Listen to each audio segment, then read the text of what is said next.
Welcome to Paxa Ljubljana here from Lower Austria, the capital of St. Pölten, the capital of Lower Austria, the region around Vienna. It's quite an interesting region. It is, I think, for anybody good to know that region. It's the heart and hub of Central Europe. You have to pass via Vienna. That was the infrastructure center of the monarchy. We have now many countries in Europe, they're all in NATO and in the EU. And now we have elections. And I was very active now in Lower Austria because of this Schengen crisis, which the Austrian government has done to support their party here, the People's Party here in Lower Austria. And in the framework I found out a lot of things about Lower Austria. I will also give you my take on the development, what needs to be done here in the coming months and years, and what's the problem of Lower Austria and Niederösterreich. I don't know it very well, but I will rediscover it in the framework of my return to Austria. And it's a beautiful region, I like it very much. And I will now describe why this region has only 103% of EU GDP per capita. This is the main benchmark. It's of course purchasing power parity, so you have, it's the EU standard way to measure the prosperity of regions. You can see at Eurostat. And it's very interesting now to discuss what is exactly the problem, because this country, with this region, which is the home region of Alois Mock, the greatest European of all, and also of many other chancellors of Austria who are great Europeans in the past, it has, of course, a development disadvantage because it was Soviet occupied for 10 years. This is the region around Vienna, which was in the Soviet grip. They stole a lot. And that is, of course, still, you can feel it, but also there are many other reasons why this region is not so successful as, for example, Bratislava region. The neighboring region to the east is at 162% of EU average GDP. Of course, it's maybe more centralist, but even when you see that Vienna is at 148, yeah, Bratislava is extremely successful, and I told you so. It will be. I want to remind everybody I was active, very active during the enlargement campaign from 1994 to 2004 in European and Austrian politics. I was also making many speeches, also in Lower Austria, I remember very well, about the fact that our tax level is too high. Yes, and we have still now, 20 years later, we still have a maximum tax of 50 or 55 even in Austria. Lower Austria obviously is part of Austria, and they have the double of the tax level of Slovak Republic. That's a big topic. It's a very big topic. Slovakia has now 15% SME tax for corporate and income. They have, of course, 19 income tax and then 25 income tax. They have gone in the populist decade. They have gone towards progressive taxation. They don't have the perfect 15% flat tax, which they had under Miklos and Thurinda, but still they have half the tax level, and that makes over 20 years a big difference. Also in corporation tax, Austria is at 25, we are going now 24, and then maybe 22, maybe one day, but the Slovaks had all the time 19, and now they have 21, and there's 15 for SMEs, and that makes a big difference. And in Hungary they have 9%. And that's one of the big issues. But the other issue, obviously, is also the lack of infrastructure towards the regional integration with Czech Republic and Slovakia. When I go from Linz to St. Pölten, I need 1 hour 20. When I go from Vienna to Bratislava, I need 1 hour 20 as well. And it's about 4 times the distance to Linz. So we still build our inter-Austrian infrastructure, but we don't connect with Brno. Now they have a northern highway here, very good, but it's still not ready towards Brno. The Czechs have not built it fully, but there's also something missing on our side. And it is only just finished now, I think, 1 year ago. So that's also 20 years too late. And of course the highway infrastructure is okayish now, but there is no real highway from in the north. They have actually cancelled the big highway from Horn, from Zwettl, Horn to Freistadt. And this needs to be built. Obviously it needs to be built. The Lobau tunnel needs to be built. Absolutely it needs to be built. That's the eastern ring of Vienna. Absolutely it needs to be built. And that's 2 major infrastructure projects on the road. And also we need the railway infrastructure towards Bratislava must be much better must be much faster and must be much better also to Brno. And also maybe there is maybe more. They are doing some things, but the interconnectivity regionally is a big handicap still today. I repeat that this was all an integrated industrial region 100 years ago. The industrial planners of the monarchy, they have put that infrastructure and industrial according to the natural resources of a common market. And we are still getting very slowly towards that common market in reality with infrastructure delays, and it's not so convincing, to be honest. In 2023, I'm not talking anymore 2004. We are now 20 years of enlargement and celebration next year, and we have not achieved so much. And Lower Austria is more an obstacle than a supporter here, and that's not so convincing. We cannot develop regions by regions just among each other. We need European-wide infrastructure planning from Berlin to Patras. Sorry. The other thing is also the lack of big industrial projects. Yeah?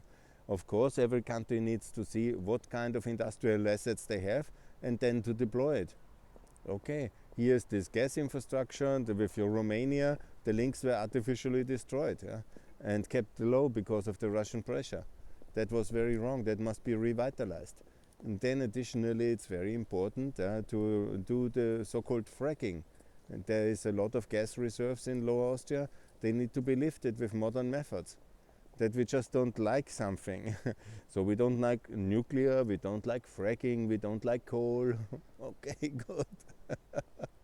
But we love Russian gas and nuclear from the neighbors. Yeah? So there must be a less ideological energy politics and a better kind of, nobody has the luxury to say no to the natural resources which are possible. Of course, all of them have to be exploited on European environmental and technical standards and safety standards. But you cannot say just, okay, I don't like fracking because I saw a movie in America and then I don't do it. Obviously, it must be exploited. Obviously. And this country, and Lower Austria, but Austria itself, needs of course industry, needs of course development of the energy resources, needs of course a big fast track rail infrastructure in all four directions.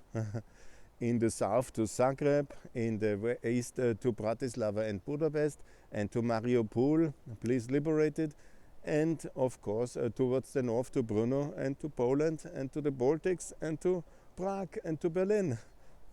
I mean, obviously. And we need that intensively. And we need to open the labor market. Here in Lower Austria, there's a lot of people, now I heard in the radio, because it's regional elections, 11% of the people who live here don't have voting rights.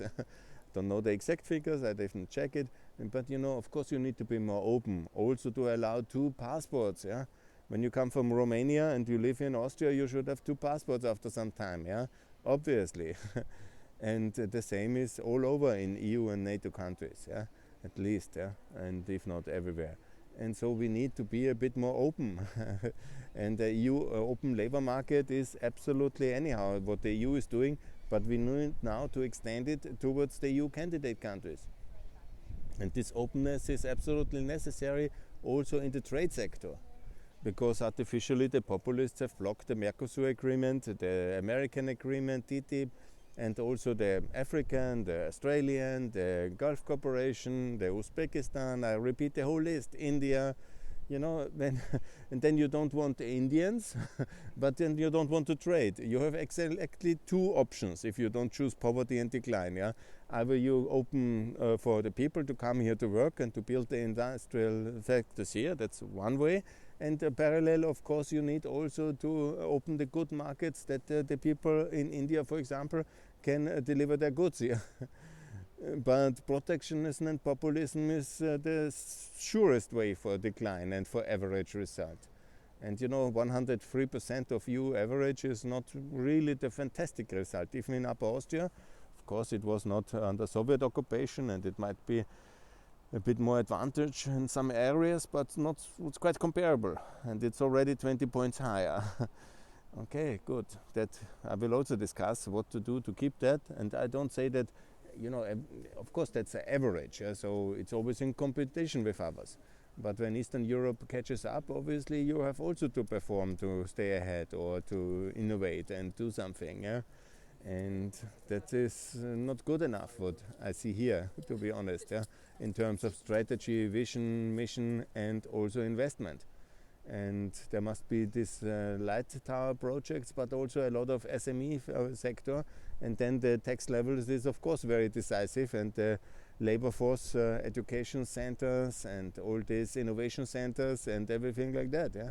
And there is a lot happening because that's the industrial heartland of Austria.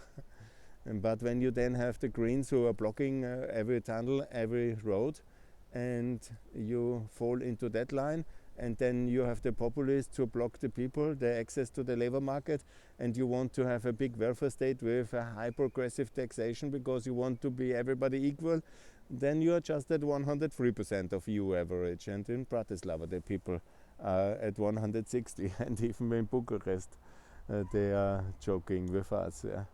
Okay, you can do that sometime. You can of course do that longer. You can block everybody and torture them with Schengen vetoes, and you can exclude Ukraine from the EU because you don't really believe in EU decisions, and say no, that was not so serious, we just gave it a candidate status, but it was not so meant. Yeah. But then you should not go to the grave of Alois Mock, because then you're not a convinced European, I guess so. And also the results will not be so convincing, and then the people will not vote for the less convincing results. And then you can say, oh yeah, that's not fair and blah blah blah, but you need to deliver.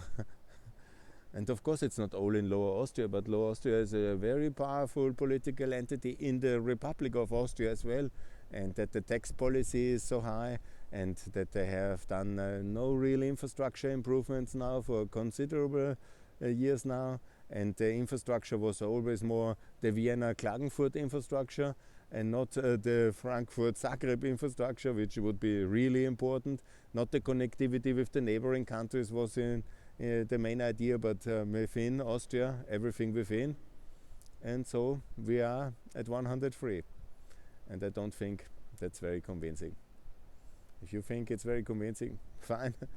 But I am for lower taxes, for more European unity, for European level infrastructure in rail, energy, and also in the highways, in the tunnels, especially east of Vienna. And I am very much also for more European unity in NATO, and for Austria joining NATO. Can be wonderful NATO maneuvers in Allensteig, for example. That's one of the maneuver places here. There can be really good fast trains here. There can be wonderful tank production facilities in this Lower Austria. There can be great innovation centers for the military. A NATO headquarter for some sector, as they have in Slovenia, is also not impossible. And even fracking would make this Lower Austria not great again, but richer and keeping up. And why not? Please, why not? That's my big question here. So I wish you all the best. It was interesting visit. I head back to Vienna and I will keep you posted, and please have the mercy and allow the Romanians and Bulgarians who want to live in their countries the easy access which was promised to them. They have fulfilled all the criteria, they have done no harm, they are no problem for anybody. Their performance was stellar in the last 20 years. The Romanians have 8 times higher GDP than 20 years ago. Imagine how rich Lower Austria would be under such conditions. By the way, they have 10% income tax and 16% corporation tax. So cool. Good. 20 years later, I will come back to St. Pölten and we check. No, with all respect, best regards and good luck.